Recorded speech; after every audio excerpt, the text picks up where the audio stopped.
Cheers. Skull? SKUL. It's a side scroller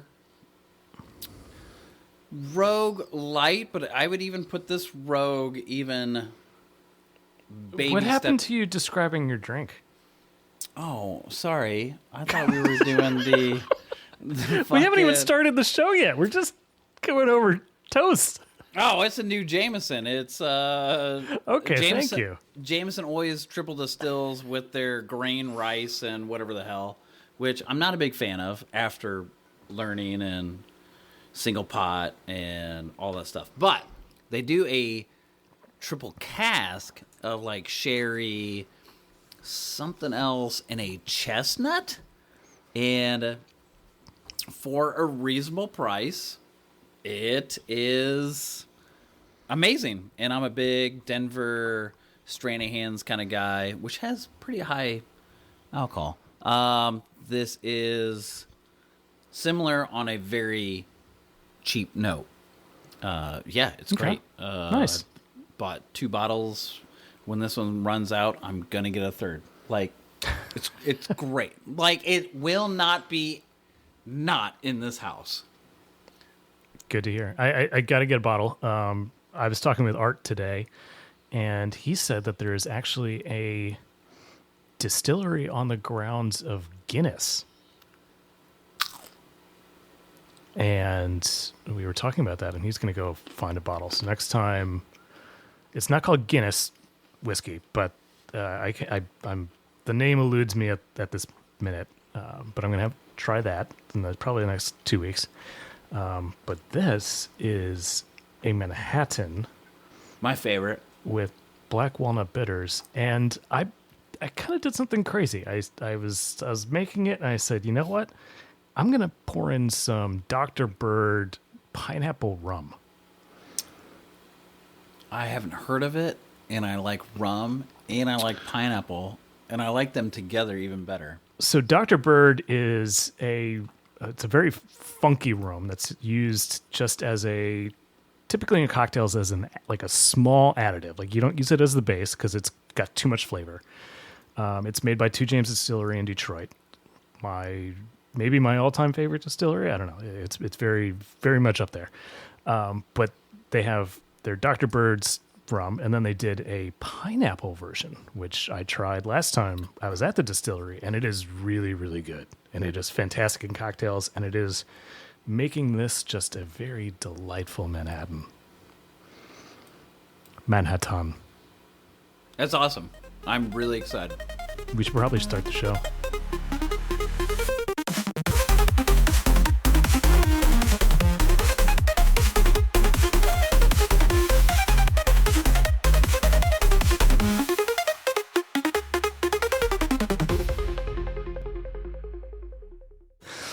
Welcome, ladies and gentlemen, birds and bees, to yet another episode of the Geeqoid Podcast. I am your host, Eric Westland, joined by the inebriated Jarrad Shaw.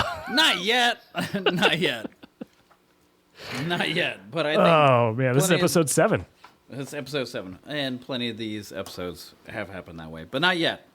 Not yet, my friend. Also, by the way, side note to peanut butter pretzels. Now sponsoring the Geeqoid Podcast. But if there was a company that could, I would love that. Everybody's like, oh, AC1 or whatever. And I'm like, no.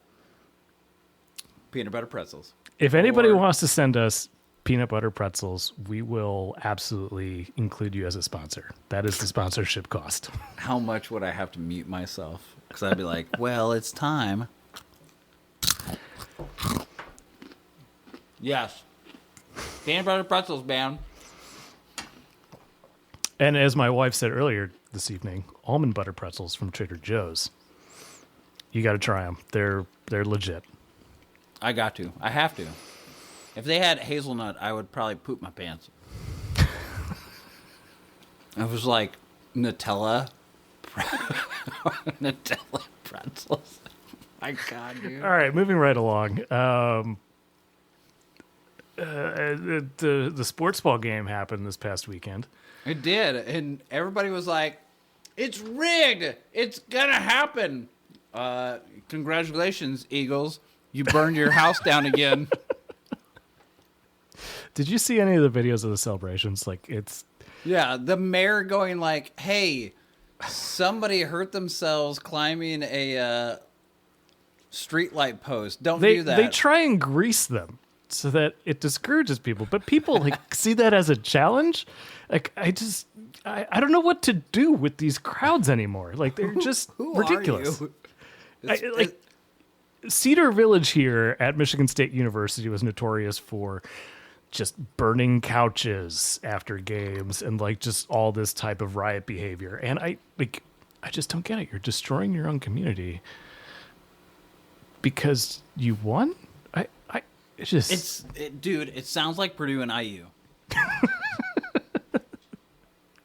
That's a very good observation, and that's not to say that I haven't myself partaken in some post-game hijinks once upon a time. But the shit we did at Purdue, and also our friends at IU, it's under seal.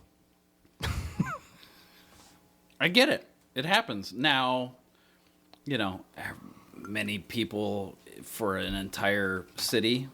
Well, okay. Yeah. But Philly has been notorious since I can It's because they're remember. consistent. That's with the what destruction. It is. Yes.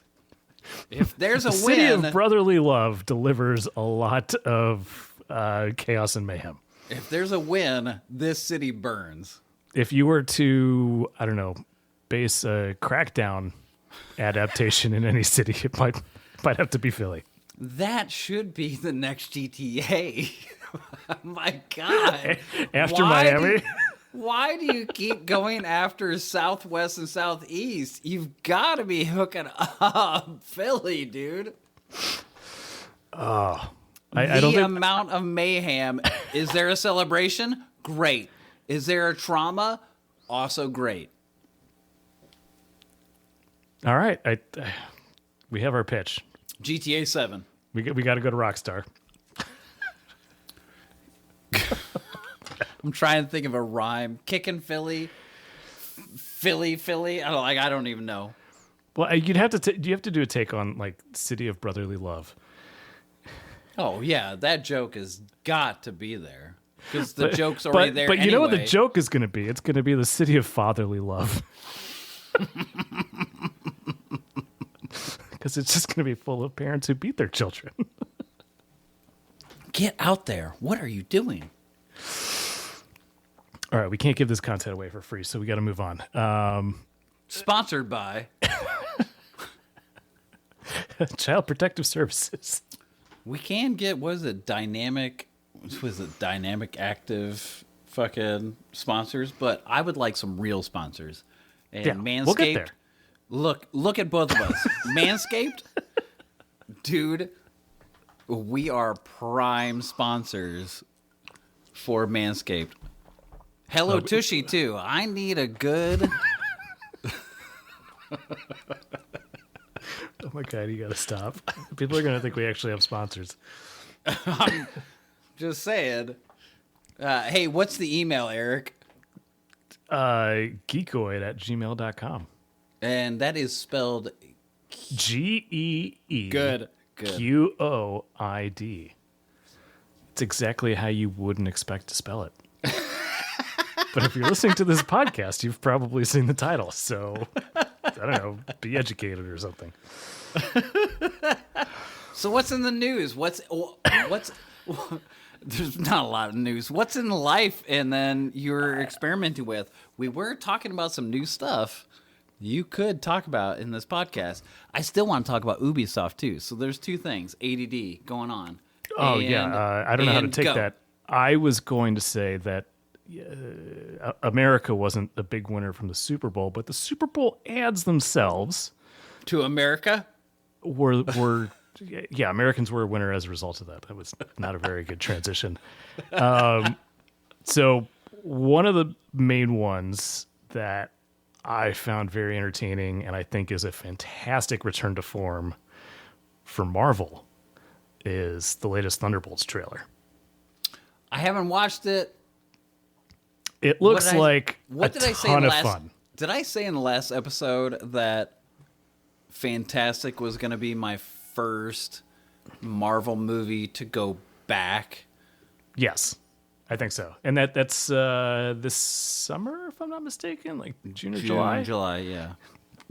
Thunderbolts is May. And technically it's still part of Phase 5 and not Phase 6. But Is Fantastic Phase 6? Fantastic kicks off Phase 6. Okay. But Thunderbolts looks just like a lot of fun. It does. It does.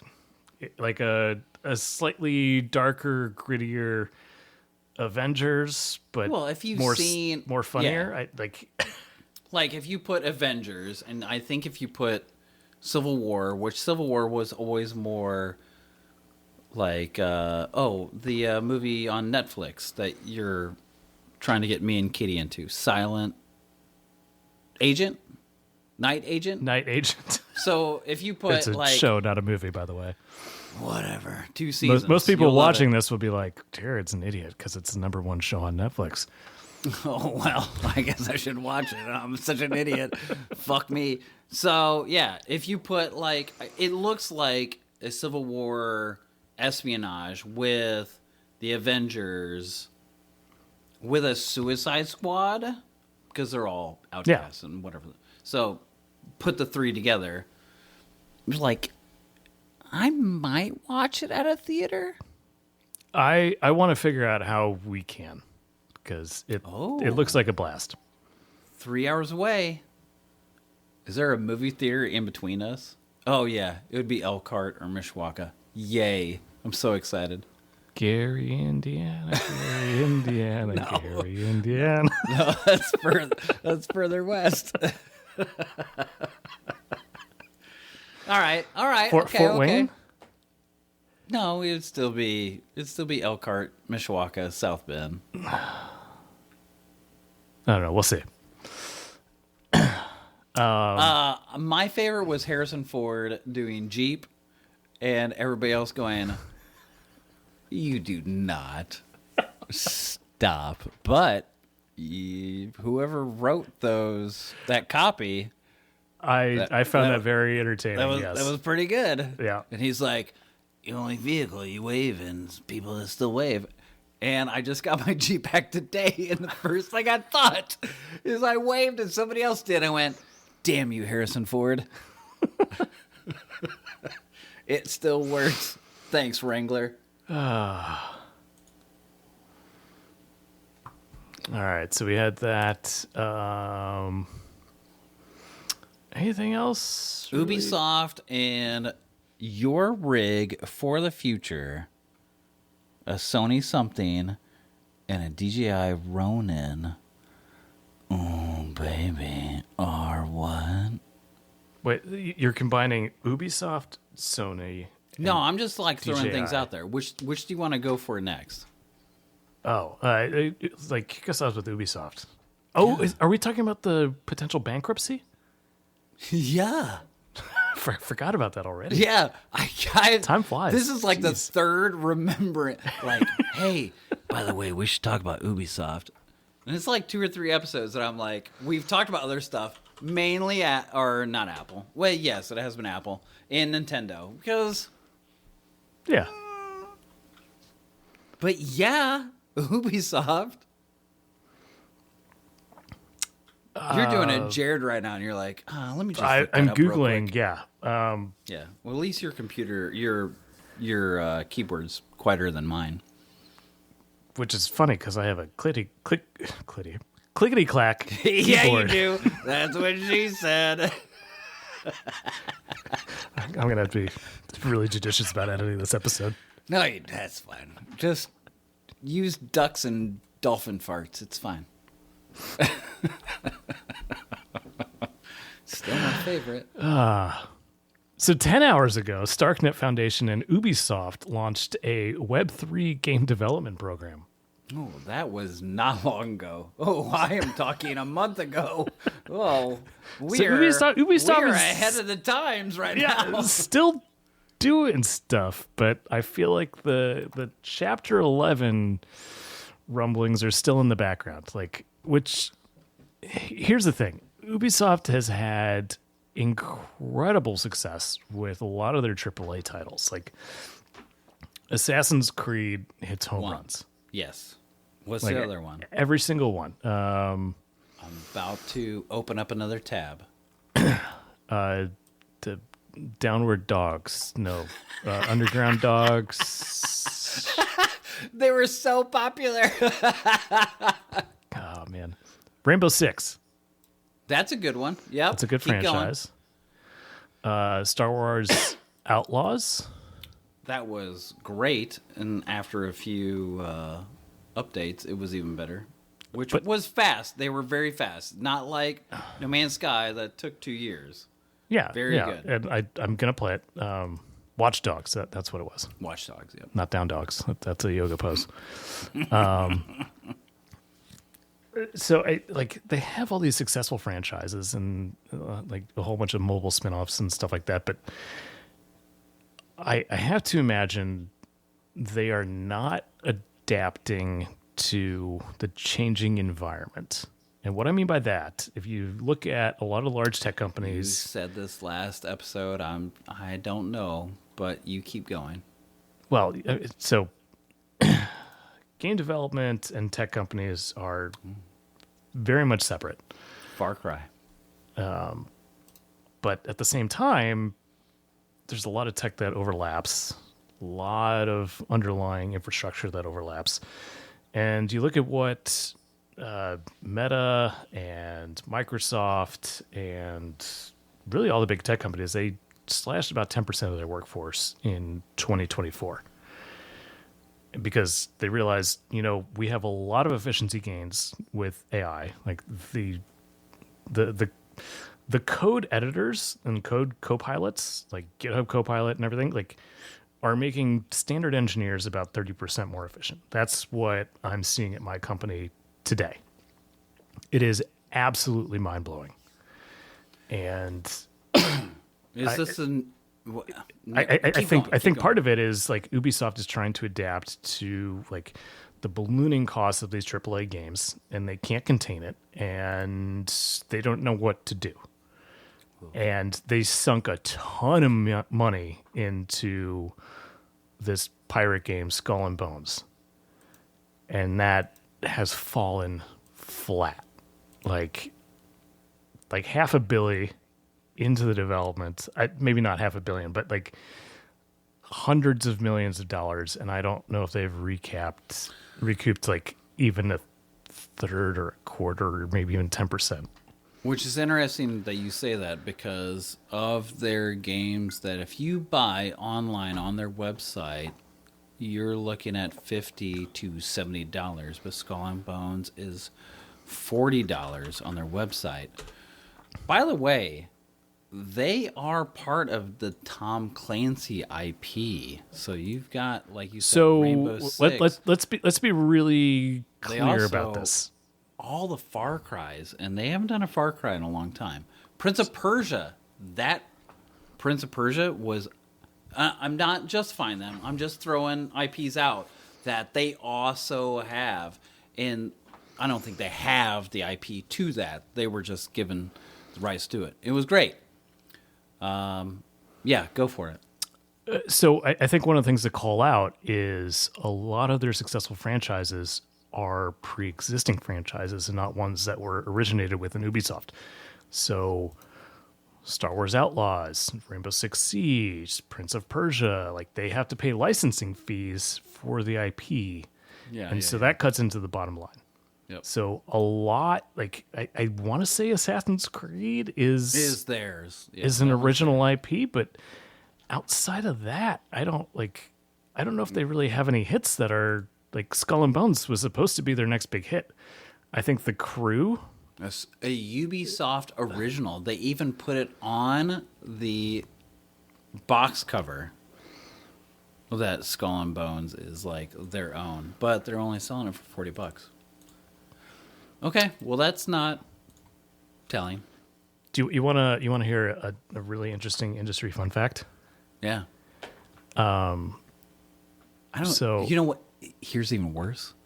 I don't even know about Skull and Bones. All I still hear about is Sea of Thieves, because people are still playing that like Minecraft. Like, it gets an update and more people join. And then it gets an update and more people join. And people are still talking about No Man's Sky. But I have not heard anything about Skull and Bones. I'm sorry, Ubisoft. Sea of Thieves definitely like pulled the rug out from under Skull and Bones. And like they're two very different games. Years ago, right? Or was this at the same time? No, I Sea of Thieves came out years before Skull and Bones. Okay. But like I think they just took the audience. Yeah, you can't keep up. It's like Minecraft. Like so many other people were like, nope. I mean, they're very different games, but at the end of the day, like there's so many games now, like, and it's an attention competition. Like there's so many games I want to play, but at the end of the day, I only have a few hours every day, if any hours. Yeah, I said it last episode. I was like, I'm now dedicating to just playing one game. And when I complete it, I will move to the next. I will miss out on hundreds of other games, but I want to play. My thing is, I don't want to play half-ass through a game or even play half-ass of the game. I want to play the full game. So that's poo-poo for probably this fucking podcast, but that's how I'm going to roll, bitches. But I will drop a little bit of industry knowledge. Do it. Not industry knowledge, a little bit of personal industry knowledge. They didn't show Watchdog anymore. Where's Watchdog? But you're right, Watchdogs. Yes, go. So I think it was 2007, I was one of the IGDA scholars. So I got a scholarship to go to the IGDA conference in San Francisco at the Moscone Center. And basically got a free pass and got to go to all the sessions. I got an industry mentor, got to meet a bunch of people in the industry. I actually, with a whole bunch of us, got to work the... Where's this at? Who was involved? Like, give us some more background. Like, nobody knows even what... I don't know what the abbreviations are. Okay, well, let me rewind.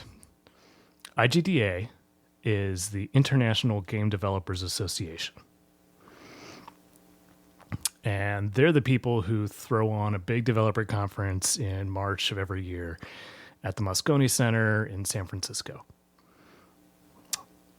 As a student, I founded a chapter of the IGDA at Purdue and grew it to a number of people. And like we did a studio visit with Volition, RIP. And yeah, like it was really successful. And that I think unlocked that scholarship that I got. And the scholarship was basically like, here's a free pass, but also you get to meet with industry leaders and you get a mentor. And I haven't really stayed in touch with those people, but we also got to work the awards ceremony as ushers. So I got to show Lord British to his seat. Who? Lord British of Ultima fame. I didn't know that one. Who lives in Texas? Yeah. But where I was going with this is one of the other scholars, Whitney Hills, who I became friends with. Of? Let me get there. I'm getting there. She was the person who escorted Shigeru Miyamoto of Mario fame onto stage. She went on to marry the founder of Prince of Persia, the guy who created it. Wow. That's amazing. So yeah, a few years after that, I had dinner with her at an Ethiopian restaurant. That was really cool in San Francisco when I went back. But it's a small community, and I kind of bummed I did not stay connected to it. And I'm trying to get back to it. Do you feel the community is still small because the games are taking longer? Well, I guess so, because here's my outside opinion, is they're taking longer. However, they're more expensive to make, longer to make. However, like, they can only keep that staff until that game's developed, and then there's layoffs. Like, so right now, like, Microsoft just laid off 200. However, they're still hiring. Well, no, I was going to be very positive for them, is that they had the choice of laying off 1,500 or so, and they were able to, unfortunately, lay off 200, but keep the other because they're trying to transition them to another location, another city, to keep that job. I mean, check it out. Google that, bitch. To keep that going. I don't remember what city they're going to. I want to say it's Texas because it always seems to fall back on Texas, but it's probably not. But it's so even within that regard that it gets more expensive, and longer. But it's always this very small group of people who are developing these games. And then even shifting around. They go to Ubisoft, and they go to Microsoft, and then they go to Sony, and whatever. Yes and no. But or is this a future? Is this a next episode where we talk about, like, what ifs? And we might have to, because I need to go make dinner. It's fine. Like, I'm just now, as I'm thinking about this, there's a lot of things that are coming back into memory, like all the other not old. Well, to steer it back to Ubisoft with the bankruptcy, like, yeah, let's talk about Ubisoft. Potential.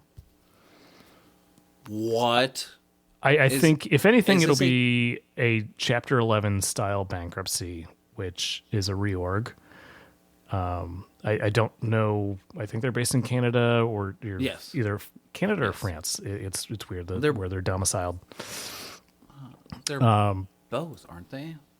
I mean, your headquarters can only be in one place. Like, you can only be domiciled in one. Thank you. For certain purposes. I want to say France, but France. It is in France.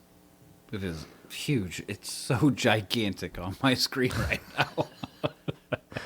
So they'll probably go through a restructuring of some sort. It is in Montreal, but it is in Montreal, not spelled the same Montreal, in France.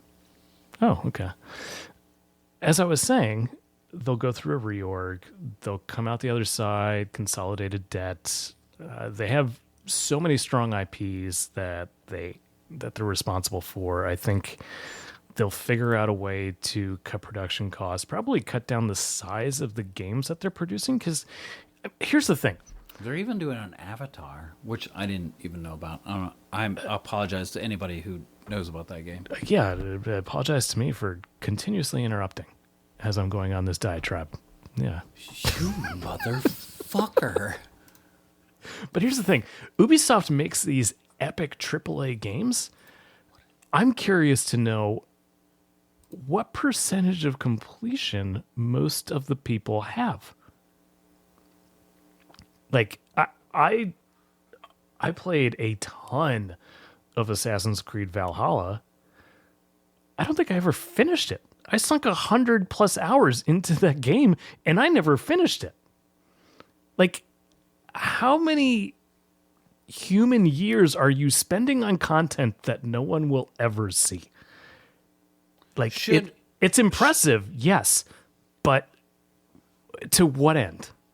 Do you think then that some of these publishers, maybe like Ubisoft, should then focus on 2 or 3 titles / IPs? So, like, they haven't touched Watch Dogs. They actually haven't touched Tom Clancy. But then they did, as you're saying, they're doing Rocksmith. They did Prince of Persia. They did Avatar. They haven't touched Far Cry in a while. They're they did Star Wars, which I'm sure made them a shit ton of money, and they did something that was separate from EA, because EA originally had a lot of rights to that. Do you think they need to focus back? Assassin's Creed, Tom Clancy, Far Cry, maybe Watch Dogs, and The Crew. So, I mean, there's their 5 original OGs. I don't know enough about how Ubisoft operates to really comment. We're people on the outside. Yeah, I know. I like if I'm going to speculate at all, it's that they're building too many incredibly massive open world games that are incredibly resource intensive. And there's some consolidation in the systems, and I think they were developing their own engine on top of that as well. So they have a tech team. Yep. It's a lot of capital expenditure, and if you're an independent publisher, and you're competing against Microsoft and Sony and Nintendo for attention. Well, it shouldn't be that, but it is. I know that. And you're competing against Twitter and Instagram. Yeah. Like it's literally the eyeballs of your people. It should be. I would anticipate. I guess that's not the right word, but I would assume that you're making the game so that it goes on to those platforms: PC, console, and mobile. And then, well, with the exception of PC, you're paying royalties on top of your licensing royalties to Apple, to Nintendo, to Sony. So, like, you sell a game for $60, 30% of that goes to Apple because they're just taking you out at the knees. Another 10% of that goes to whatever IP it is. Let's say Star Wars Outlaws, that's Disney. So now you're down to 40% off the top. Disney takes a lot. Or maybe even more than 10%. So, like, let's say 15. Like, you are getting 60% of your cost of goods sold back. Yeah, Ubisoft's engine, it's just so hard to, like when you're growing that fast and you increase that much headcount, and I guarantee you there are, like this is the whole reason that the big tech companies started slashing headcount, is because there were people sitting around doing absolutely nothing at work, working from home, working remote. Like, trust me, I love the ability to work remote, but there's a level of accountability that if you grow a company to such an incredible size that maybe people aren't doing their job. But here's the other catch, is that for at least my generation, and I'm a part of yours, is that we heard people working like 13-hour days non-stop. Like, and there's a big issue with crunch in the industry, and I'm so far removed from the industry I can't speak to it. So I don't want to speculate that there's people over here working 14-hour days and people over here just sitting around twiddling their thumbs doing God knows what. So I don't want to go there. I'd much rather just say it's a time of change, and I think AI is going to continue to disrupt things, and maybe we should spend an entire episode on that and how AI is going to disrupt game development. I think so. DLSS has been a big thing, a huge thing. By the way, Ubisoft's game engine is Anvil. Yeah, I would like that. I think everybody is with that plateau. Everybody's kind of like, and there's not a struggle bus, but like we're really hitting the peak of like what we know to do, and so we're going to the software and figuring out with machine learning and AI, and we're using a lot of AI, but machine learning is really what I think it is. We're using a lot of machine learning to for it to figure out what to do. And I think that is some bold, new, exciting things to see that, simple, affordable systems like the Nintendo Switch to even the PS5 Pro, and Sony was first on board on it. It's not a joke, and it is a good thing. How will it make it better, and what are those pluses and minuses? Like, I think it's fascinating, and it is breaking new stuff that we've seen for 10 years, but now it's coming to the surface, to the public. I'm jazzed. I think we should absolutely do an episode like that. And I have an idea for maybe a guest that we should have on. Shut the front door. I was going to cuss so bad. I guess because you haven't already. If it's extreme, I won't cuss. But if it's gradual, I'll sailor mouth. But I'm so extreme, what? I don't know. It'll take some time to set up, but I do think we should do an episode explicitly on AI, on game development, and get one or more people in with expertise to talk about it. Dude, I'm telling you, Eric, You have to get a better backdrop because I don't want to see your laundry in the background. I mean, unless I make $100,000, or like, you can kiss my ass. Also, I meant to shut that nightlight off. Womp, womp, womp, womp. All right, closing thoughts, because I got to go make some tacos. Hey, look, I turned it off. No laundry. Closing thoughts. I really hope I really hope that Ubisoft does not close. I hope that they have ways. I don't know. I'm not inside that. What I do know is that they are struggling. There are financial talks. Do they file bankruptcy and they re-establish? I suppose, but even that is not. Yeah. Look at Trump. Yeah. There are, whatever. There's pros and cons to that. Ubisoft's one of the, at least within Erik and I's generation, other than THQ, one of the oldest organizations. So, yeah, I wish them all the luck, and all the employees and all the staff, and God bless you all. As far as AI, I am very excited. I'm not nervous. There's a lot of things I could be very nervous about AI and the Terminator fall of humanity. But within video games, I'm not nervous about that. So I am excited to learn more. It's such a new thing, and it keeps popping up and being thrown at audiences.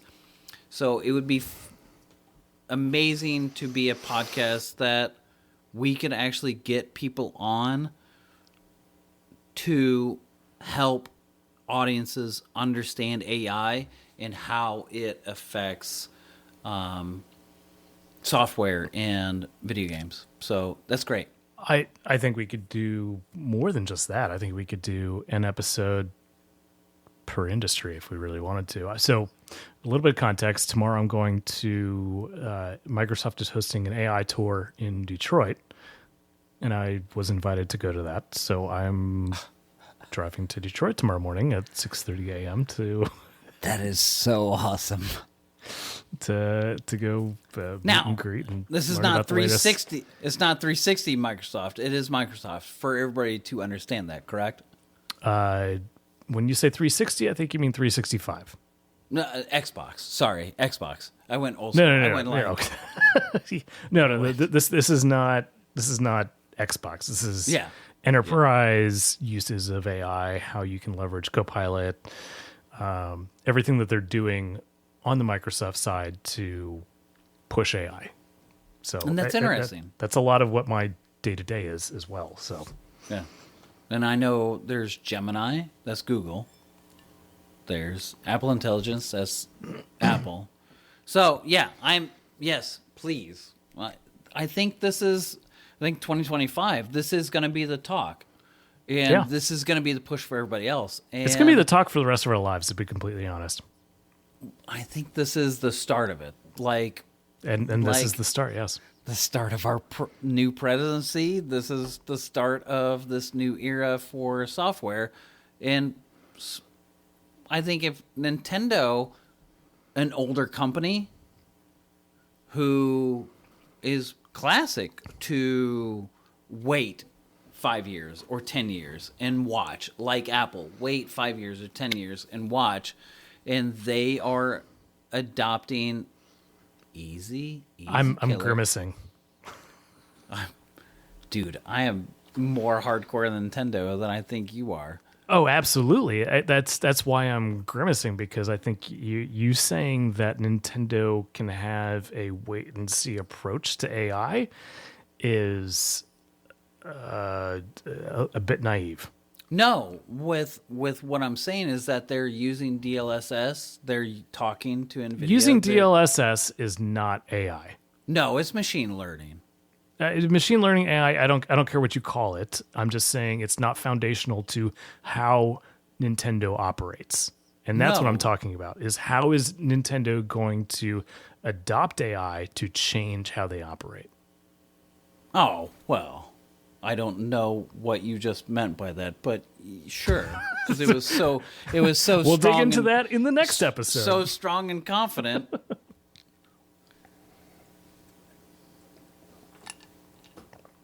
All right. With that, we are going to sign off, because this has been a much longer episode than I anticipated, but it's been very fruitful. 43 minutes. Well, yeah, we're going to probably pare that down and bleep some parts out, and Be about 30. It'll be about 40. I don't cut a lot. I'm too lazy. Same. Thank you for tuning in, everybody, and be sure to like, subscribe, follow, and do all the social activity things that people do with podcasts these days. And maybe this will actually make it to the interwebs and you can listen to it, because right now it's not. You know what? Family life takes a lot.